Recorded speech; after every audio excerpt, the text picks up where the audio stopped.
ഒരു മാസത്തിനു ശേഷം ഇന്നാണ് ആ ദിവസം. മിഴി അവളുടെ സാമിന് മാത്രം സ്വന്തമാകുന്ന ദിവസം. സനയുടെയും ആരോണിൻ്റെയും വിവാഹം കുഞ്ഞാവ് വന്നിട്ട് മതിയെന്ന തീരുമാനത്തിലാണ്. ചെറിയ ക്ഷീണമൊക്കെ ഉണ്ട് ആൾക്ക്. ഇപ്പം 4 മാസമായി. ആരോണിനാണ് പേടി മുഴുവനും. അവളൊന്ന് തുമ്മിയാൽ പോലും അവന് പേടിയാണ്. മിഴിയും ഏതു നേരവും അവളുടെ കൂടെ ഉണ്ടാവും.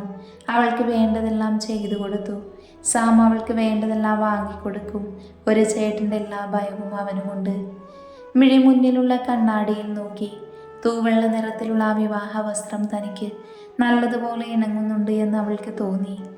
അവൾ ആലോചിച്ചു, കുറച്ച് വർഷങ്ങൾക്ക് മുന്നേ ഇതുപോലെ ഒരുങ്ങിയത്. അന്നത്തെ തൻ്റെ അവസ്ഥ, പേടിയോ ദേഷ്യമോ സങ്കടമോ ഒന്നും അറിയില്ല. പക്ഷേ ഇന്നോ നിറഞ്ഞ ചിരിയാണ്. അതുപോലും പറഞ്ഞറിയിക്കാൻ പോലും സാധിക്കാത്തത്രയും സന്തോഷം തോന്നുന്നു. ഏതാനും നിമിഷങ്ങൾ കഴിഞ്ഞ സാം തൻ്റേത് മാത്രമാണ്. അവനെ ഓർക്കുമ്പോൾ പോലും തന്നിൽ പ്രണയം നിറയുന്നു. ഒരാണിനൊരു പെണ്ണിനെ ഇത്രയും സ്നേഹിക്കാൻ കഴിയുമോ? അതുമൊന്നും പ്രതീക്ഷിക്കാതെ പറ്റുമെന്ന് അവൻ തെളിയിച്ചു. മിഴി ചേച്ചിയെ എന്തോ ആലോചിച്ച് നിൽക്കുക. അവിടെ സ്തുതി കൊടുക്കാനായി ചേട്ടായി കഴിഞ്ഞു. ചേച്ചിയല്ലേ കൊടുക്കേണ്ടത്? സന ചോദിച്ചു. ഞാൻ വെറുതെ. എൻ്റെ പൊന്നു, എന്നൊരു ഭംഗിയാണോ? ശരിക്കും ആലാകയെ പോലെ. ചേട്ടായി ശരിക്കും ഞെട്ടും. പിന്നെ ഫുൾ സെലക്ഷൻ ചേട്ടായിയുടെ വകയല്ലയോ? മോളും നല്ല ഭംഗിയുണ്ടല്ലോ. സനയുടെ അതേ കളറാണ് ആരോണും. ചെറിയ രീതിയിൽ വയറൊക്കെ വന്നതുകൊണ്ട് നല്ല ഭംഗിയാണ് സനയെ കാണാൻ. വാ ചേച്ചി. സന മിഴിയെ കൊണ്ട് അങ്ങോട്ട് നടന്നു. ഡാ സാമേ, അങ്ങനെ എൻ്റെ കൊച്ചിനെ നിനക്കങ്ങ് തന്നേക്കുവാ, നോക്കിക്കോണം. മോനെ, ഉപദേശമാണെങ്കിൽ ഓടിക്കോ, അറിയാലോ എന്നെ. പോടാ, ഞാൻ അവളുടെ അച്ചായനാണ്, പറയേണ്ടത് എൻ്റെ കടമയാ. ഉവ്വ, നിനക്ക് തോന്നുന്നുണ്ടോ ഞാൻ അവളെ വേദനിപ്പിക്കുമെന്ന്? എൻ്റെ ജീവനല്ലടാ അവൾ. അത് ശരിയാ, അതെനിക്കറിയാം. പക്ഷെ ഞാൻ ഉപദേശിച്ചത് നിന്റെ ആക്രാന്തമാണ്. ആരോണേ, നല്ലൊരു ദിവസമായിട്ട് എൻ്റെ വായിൽ നിന്ന് ഒന്നും കേട്ടോണ്ട് പോകരുത് നീ. ആർക്കാ ആക്രാന്തമെന്ന് എനിക്ക് മനസ്സിലായി. അതിൻ്റെ ഫലമല്ലട മോനെ ഇപ്പം 4 മാസമായിട്ടിരിക്കുന്നത്. അത് പിന്നെ വേണ്ട, ഉരുളണ്ട. ആരോൺ ചിരിച്ചു. എന്തായാലും നിന്റെ ലുക്ക് കൊള്ളാൻ കേട്ടോ ഡയലൻ സാമുവൽ. ഞാനിത് എന്തിട്ടാലും നല്ല ലുക്കാണെന്നേ. അതെ അതെ, വാ, സമയമായി. ഹാളിൽ എല്ലാവരുമുണ്ട്. വീടെല്ലാം നന്നായി അലങ്കരിച്ചിട്ടുണ്ട്. ആരോണിൻ്റെ വീട്ടിലാണ് എല്ലാവരും. കല്യാണം കഴിഞ്ഞ് സാമിൻ്റെ വീട്ടിലേക്ക് പോകാമെന്നാണ് തീരുമാനം. ആദ്യം സാം ചാച്ചന് സ്തുതി കൊടുത്തു, പിന്നെ അമ്മച്ചിക്ക്. അങ്ങനെ അവിടെ ഉണ്ടായിരുന്ന ഒട്ടുമിക്ക എല്ലാ ആൾക്കാർക്കും. കുറേയധികം ആളുകൾ ഉണ്ടായിരുന്നു. ആരോണിൻ്റെ ബന്ധുക്കളായിട്ടും സാമിൻ്റെ ബന്ധുക്കളായിട്ടും. അവർക്കൊക്കെ കല്യാണം കഴിഞ്ഞ് പാരിഷ് ഹാളിൽ തന്നെ ഒരു റിസപ്ഷനാണ് പ്ലാൻ ചെയ്തത്. പിന്നെ രാത്രിയിൽ സാമിൻ്റെയും ആരോണിൻ്റെയും ഒക്കെ കൂട്ടുകാർക്ക്, അടുത്ത ബന്ധുക്കളും തോട്ടത്തിലെ ആൾക്കാർക്കും വേണ്ടി ഒരു റിസപ്ഷൻ ഇങ്ങനെയാണ് അറേഞ്ച് ചെയ്തത്. സാം എല്ലാവർക്കും സ്തുതി കൊടുത്തു. എന്നിട്ട് അവിടെ ഒരു സോഫയിലിരുന്നു. അപ്പോഴാണ് സന മിഴിയുമായി അങ്ങോട്ട് വന്നത്. അവളെ കണ്ടതും സാം അറിയാതെ എഴുന്നേറ്റു നിന്നുപോയി. അത്രയും ഭംഗിയായിരുന്നു അവളെ കാണാൻ. അവളുടെ ആ നീലമിഴികൾക്ക് വല്ലാത്തൊരു എടുപ്പുള്ളതുപോലെ അവന് തോന്നി. ആരോണിൻ്റെ ചുമയാണ് അവനെ ബോധത്തിലേക്ക് കൊണ്ടുവന്നത്. അവൻ ആരോണിനെ നോക്കി ഒന്ന് ചിരിച്ചു കാണിച്ചു. മിഴിയും എല്ലാവർക്കും സ്തുതി കൊടുത്തു. എന്തുകൊണ്ടോ അവൾക്ക് സങ്കടം വന്നു. ആരൊക്കെയോ വല്ലാതെ മിസ് ചെയ്യുന്നത് പോലെ. സമയമായി, പള്ളിയിലേക്ക് പോകാം, ആരൊക്കെയോ പറഞ്ഞു. മിഴിയും സാമും ആരോണും സനയും ഒരു വണ്ടിയിൽ തന്നെയാണ് കയറിയത്. മിഴിപ്പെണ്ണേ, എന്തൊരു ഭംഗിയാണടി നിന്നെ കാണാൻ. ഈ കണ്ണുകൾക്കിന്ന് വല്ലാത്തൊരു തിളക്കം തോന്നുന്നു. സത്യം പറയാലോ, ഈ വെള്ള ഉടുപ്പും ആ നീലക്കണ്ണും, പറയാതിരിക്കാൻ വയ്യ. ഒരു ഉമ്മ തരട്ടെടി മിഴിപ്പെണ്ണേ? സാം ചോദിച്ചു. വേണമെന്നില്ല, ആരോൺ പറഞ്ഞു. അതെ, പള്ളിയിൽ മിന്നുകെട്ടിനാണ് പോണത്, അല്ലാതെ ഫസ്റ്റ് നൈറ്റ് നടത്താനല്ല. ഓ, സാം പുച്ഛിച്ചു. സാം മിഴിയെ ഒന്ന് നോക്കി. എന്തെങ്കിലും സങ്കടമുണ്ടോ മിഴിപ്പെണ്ണേ? ഇല്ലല്ലോ. ശരി. പള്ളിയിൽ ചെന്നതും അവൾ ഇറങ്ങി. പക്ഷേ മുന്നിൽ നിൽക്കുന്നവരെ കണ്ടതും അവൾ ഞെട്ടി സാമിനെ നോക്കി. അവൾക്ക് അവളുടെ കണ്ണുകളെ വിശ്വസിക്കാനായില്ല. അവൾ സാമിനെ തന്നെ നോക്കി നിന്നു. ഇതല്ലേ എൻ്റെ പെണ്ണ് ഇത്രയും നേരം മൂഡ് ഓഫ് ആയിരിക്കാൻ കാരണം? ചെന്ന് പറഞ്ഞിട്ട് വാ. അവൾ മുന്നിലേക്ക് നോക്കി. ദേവച്ചൻ, ആശാമ, പ്രവീണിൻ്റെ വീടിനടുത്തുള്ള ചേച്ചി, അവരുടെ മകൾ, ചേട്ടായി, താൻ കാണാൻ ആഗ്രഹിച്ച മുഖങ്ങൾ. അവൾ അവരുടെ അടുത്തേക്ക് ഓടി. തനിക്ക് വേണ്ടി കൈകൾ വിരിച്ചിരുന്ന ദേവച്ചൻ്റെ അടുത്തേക്ക് ഓടി.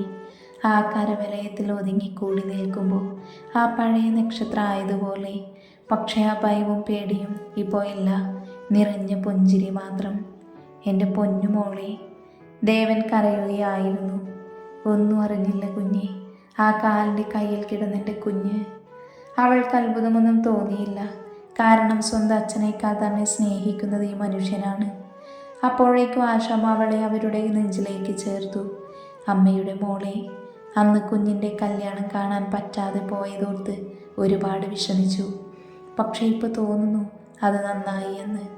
അതുകൊണ്ടല്ലേ ഞങ്ങളുടെ മിഴിക്കുഞ്ഞിൻ്റെ വിവാഹം കാണാൻ പറ്റിയത്, ഈ സന്തോഷം കാണാൻ പറ്റിയത്. പിന്നെ കുറേ നേരത്തേക്ക് അവരുടെ കൂടെയായിരുന്നു മിഴി. പക്ഷെ അവളുടെ കണ്ണുകൾ സാമിൽ മാത്രം തങ്ങി നിന്നു. പള്ളിയിൽ പ്രാർത്ഥനകൾക്കൊടുവിൽ സാം മിഴിയുടെ കഴുത്തിൽ മിന്നു ചാർത്തി. സനയാണ് പെങ്ങളുടെ സ്ഥാനത്ത് നിന്നെല്ലാം പൊക്കിക്കൊടുത്തത്. സാമിൻ്റെ മിന്ന് ഏറ്റുവാങ്ങുമ്പോൾ സന്തോഷം കൊണ്ട് അവളുടെ കണ്ണ് നിറഞ്ഞു. പള്ളിയിൽ പരിപാടിയെല്ലാം കഴിഞ്ഞ് പാരിഷ് ഹാളിലാണ് ആദ്യ റിസപ്ഷൻ. ആ ചുവന്ന സാരിയിൽ മനോഹരിയായിരുന്നു മിഴി. അതുപോലെ കഴുത്തിൽ സാമിൻ്റെ മിന്നും. സാം തനി അച്ചായൻ ലുക്കിലാണ് വന്നത്. ഒരു വെള്ള ഹാഫ് ജുബയും വെള്ളയിൽ ഗോൾഡൻ കരയുള്ള മുണ്ടുമായിരുന്നു വേഷം. മുടി പുറകിൽ ബൺ ചെയ്തു വെച്ചു. അവർ സ്റ്റേജിൽ കയറി. വീട്ടുകാരടുത്ത ബന്ധുക്കൾ, കൂട്ടുകാർ എല്ലാവരും അവിടെ ഉണ്ടായിരുന്നു. ആരോണും സനയും ഒന്നും ഡ്രസ്സ് മാറാൻ നിന്നില്ല. സാമും മിഴിയും മാത്രമാണ് മാറിയത്.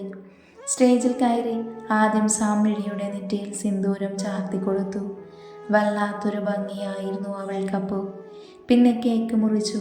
അതിനുശേഷം വൈൻ രണ്ടുപേരും ഒരുമിച്ച് കുടിച്ചു. പിന്നെ പാട്ടും ഡാൻസും ഒക്കെയായ ഒരു മേളമായിരുന്നു. മിഴിക്ക് ഭയങ്കര സന്തോഷം തോന്നി. ജീവിതത്തിൽ ഇനി ഒരിക്കലും സന്തോഷം എന്താണെന്ന് അറിയില്ല എന്നാണ് കരുതിയത്. പക്ഷേ ഇപ്പോൾ ഈ ലോകത്തെ ഏറ്റവും ഭാഗ്യവതി താനാണ്. അവൾക്ക് കൂട്ടായി അപ്പോഴും അവൻ അവളുടെ കയ്യിൽ കൈകോർത്ത് പിടിച്ചിരുന്നു. ഞാനുണ്ട് എന്ന് പറയാതെ പറഞ്ഞുകൊണ്ട്. ഡാൻസിൻ്റെ സമയത്താണ് ഫുഡ് അറേഞ്ച് ചെയ്തത്. എല്ലാ ഐറ്റംസും ഉണ്ട്. ചോറ് വേണ്ടവർക്ക് ചോറ്, ബിരിയാണി വേണ്ടവർക്ക് ബിരിയാണി, ഫ്രൈഡ് റൈസ്, പോരാത്തതിന് പാലപ്പം, അങ്ങനെയെല്ലാം ഉണ്ടായിരുന്നു. ഭക്ഷണം കഴിഞ്ഞ ഐസ്ക്രീം. ഏകദേശം 3 മണി വരെ ആ റിസപ്ഷൻ നീണ്ടുപോയി. സന നല്ലതുപോലെ മടുത്തുകൊണ്ട് രാത്രി വേറെ റിസപ്ഷൻ ഉള്ളതുകൊണ്ടും ഭക്ഷണം കഴിച്ച് കുറച്ച് കഴിഞ്ഞ് വീട്ടിലേക്ക് പോയി. അതോടൊപ്പം അവൾക്ക് കൂട്ടായി മിഴി വരുമ്പോൾ വിളക്ക് കൊടുക്കാനുമായിട്ട് ആരോണിൻ്റെ അമ്മച്ചിയും വീട്ടിലേക്ക് പോന്നു. ആരോൺ അവരെ കൊണ്ടുപോയി വിട്ടു. അതിനുശേഷം തിരിച്ച് പാരിഷ് ഹാളിലേക്ക് പോയി. കല്യാണത്തിൻ്റെ തിരക്ക് കാരണം ഓടി നടന്ന ആരോൺ ആകെ ക്ഷീണിച്ചിരുന്നു.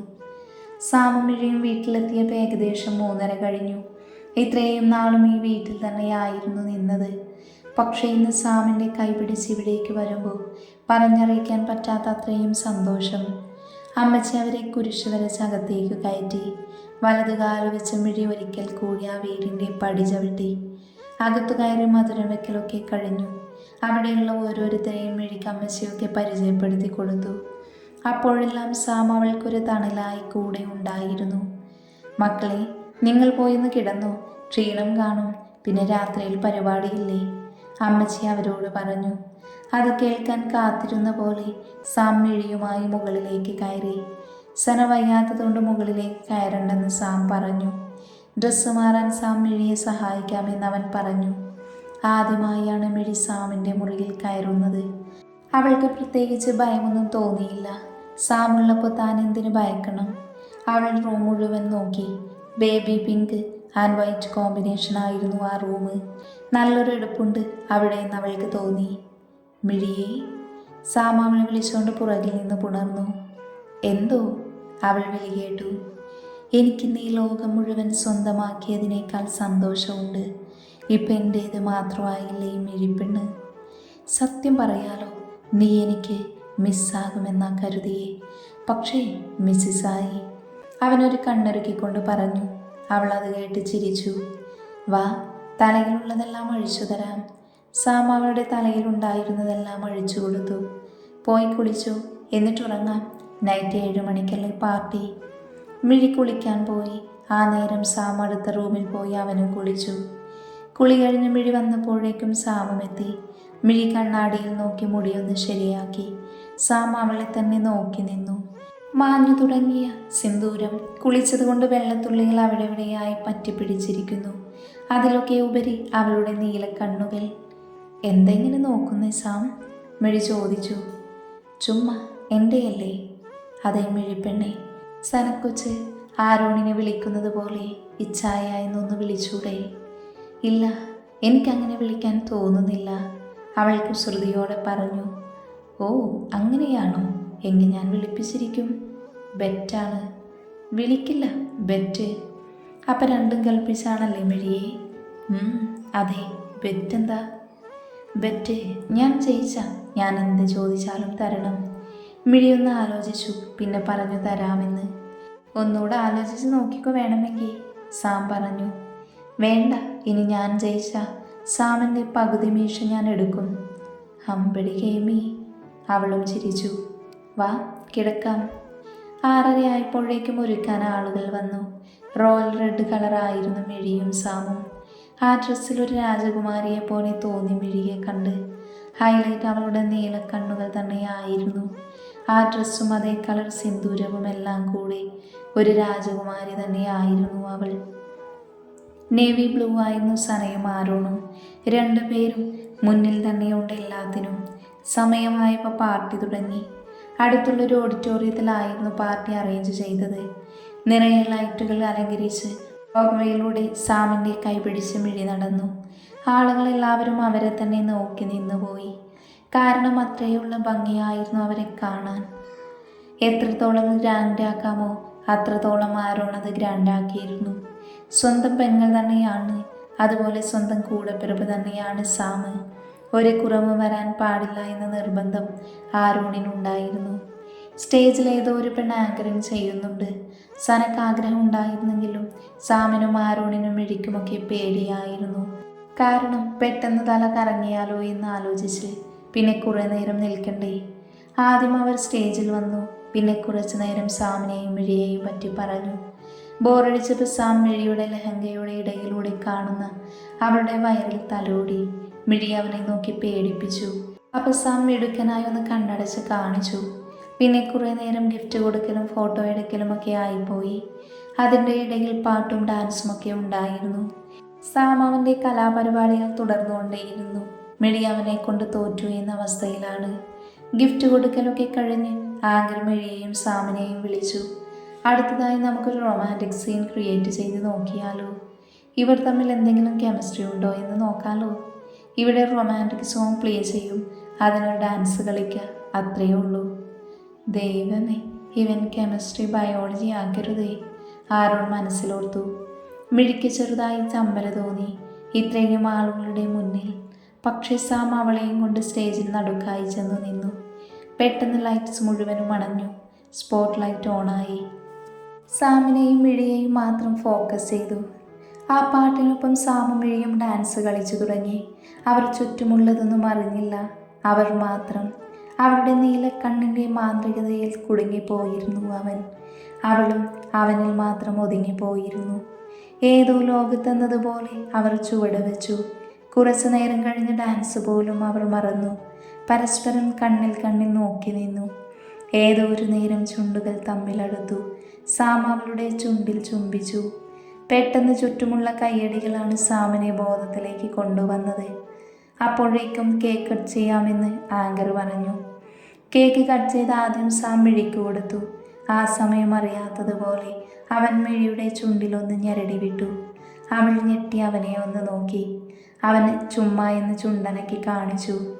അതുപോലെ തന്നെ മിഴിയും അവന് കേക്ക് കൊടുത്തു. അപ്പോൾ സാം കേക്കിൻ്റെ കൂടെ അവളുടെ വിരലുകളൊക്കെ ഒന്ന് നുണഞ്ഞു വിട്ടു. കേക്കെല്ലാം കൊടുത്തു കഴിഞ്ഞ് നേരെ ഫുഡ് കഴിക്കാനുള്ള പരിപാടിയായിരുന്നു. അത് ഔട്ട്ഡോർ ആയിരുന്നു സെറ്റ് ചെയ്തത്. എല്ലാവരും ഭക്ഷണവും അവിടെ ഉണ്ടായിരുന്നു. ഡ്രിങ്ക്സ് വേണ്ടവർക്കത്. സന ഫുഡൊക്കെ കഴിച്ചിട്ട് കൈ കഴുകാൻ വന്നതാണ്. പുറകിൽ എന്തോ അനക്കം തോന്നി. തിരിഞ്ഞതുമുണ്ട് ആരോണ്. ആകെ വിയർത്തു കുളിച്ചൊരു പരുവമായിട്ടുണ്ട്. സനക്കൊച്ചെ, ഇന്ന് ചായനാകെ തിരക്കായി പോയി. എൻ്റെ പിള്ളേരെ ഒന്ന് കാണാൻ പോലും പറ്റിയില്ല. കുഴപ്പമൊന്നുമില്ലല്ലോ? ഇല്ല ചായ, ഞാൻ ഓക്കെയാണ്. ആണോ? എങ്കിൽ വേഗം ഒരു ഉമ്മതാ, പോയിട്ട് നല്ല തിരക്കുണ്ട്. കാറ്ററിംഗുകാർ കൂടി ഭക്ഷണം കഴിക്കാനുണ്ട്. അവർ കഴിച്ചിട്ട് വേണം അവരെ സെറ്റിലാക്കാൻ. പിന്നെ അല്ലറ ചില്ലറ പരിപാടികളൊക്കെ ഉണ്ട്. അത് ശരി, ഇത്രയും തിരക്കിൻ്റെ ഇടയിൽ നിങ്ങൾക്ക് ഉമ്മ വേണമല്ലേ? വേഗം താടി പെണ്ണേ. ഞാൻ തരൂല, പോകാൻ നോക്കിയേ. നീ തരണ്ട, ഞാൻ എടുത്തോളാം. അവനത് പറഞ്ഞ് അവളുടെ ചുണ്ടിൽ ചുണ്ട് ചേർത്തു. പിന്നെ ചെറുതായി ഒന്ന് നുണഞ്ഞു വിട്ടു. ഇപ്പോൾ ഇത് മതി, ഞാൻ പോട്ടെ. ആരോൺ അങ്ങോട്ടേക്ക് പോയി. സാമും മിഴിയും ആകെ ക്ഷീണിച്ചു പോയിരുന്നു. രാവിലെ തുടങ്ങിയതല്ലേ, ഒന്ന് തീർന്നു കിട്ടിയാൽ വീട്ടിൽ പോകാമായിരുന്നു എന്നാണ് രണ്ടുപേരുടെയും ചിന്ത. പിന്നെയും 1 മണിക്കൂർ നേരം കൂടി പാർട്ടി നീണ്ടുപോയി. പരിപാടി കഴിഞ്ഞതും സാമും മിഴിയും വീട്ടിലേക്ക് തിരിച്ചു.